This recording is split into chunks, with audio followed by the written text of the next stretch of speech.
माओवादीको ज्यादती विरुद्ध कलम चलाउँदै आएका पत्रकार वीरेन्द्र शाहको किडन्याप हुन्छ र त्यसको केही दिन पछाडि उनी मारिएको खबर आउँछ।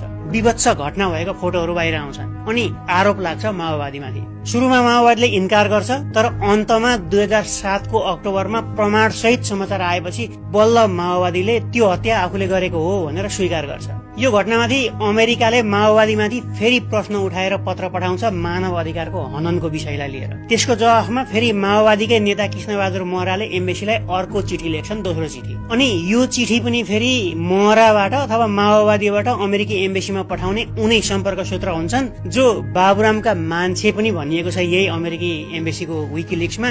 उनको नाम हो केबी रोकाया। उनले नै पुर्याइदिन्छन् एम्बेसीसम्म। यहाँनिर त केबी रोकायालाई तोकेरै नेपाली क्रिस्चियन लिडर भनेर भनिएको छ। आउनुहोस् हेरौँ यो दोस्रो चिठीमा पनि के छ।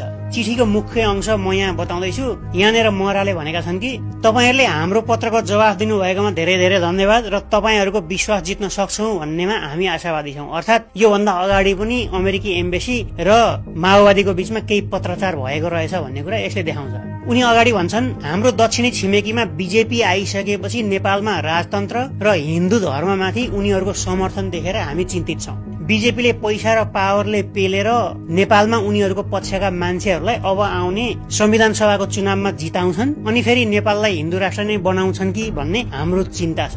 हामी संविधान सभा मार्फत नै गणतन्त्र घोषणा गर्नु परेको कुरामा सहमत थियौं, तर दक्षिणी छिमेकीको चाल देखेर हामीले अब चुनाव अगावै अन्तरिम संविधानमै नेपाललाई गणतन्त्र घोषित गर्नुपर्छ भन्ने माग राखेका छौं। अर्को हामीले अहिले भोगेको तथ्य के हो भने हाम्रो पार्टीको नेतृत्वले हाम्रा पार्टीका सदस्यहरूको प्रत्येक क्रियाकलापमाथि नियन्त्रण गर्न सकेको स्थिति छैन।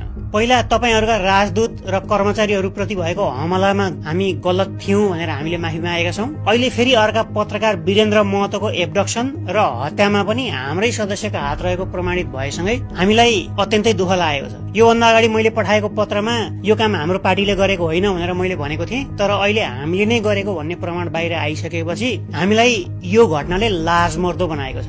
अब आउने दिनहरूमा तपाईहरुको अपेक्षामा खरो उत्रिनेछौं भन्ने आशा छ। यहाँ पनि महराकै सिग्नेचर छ।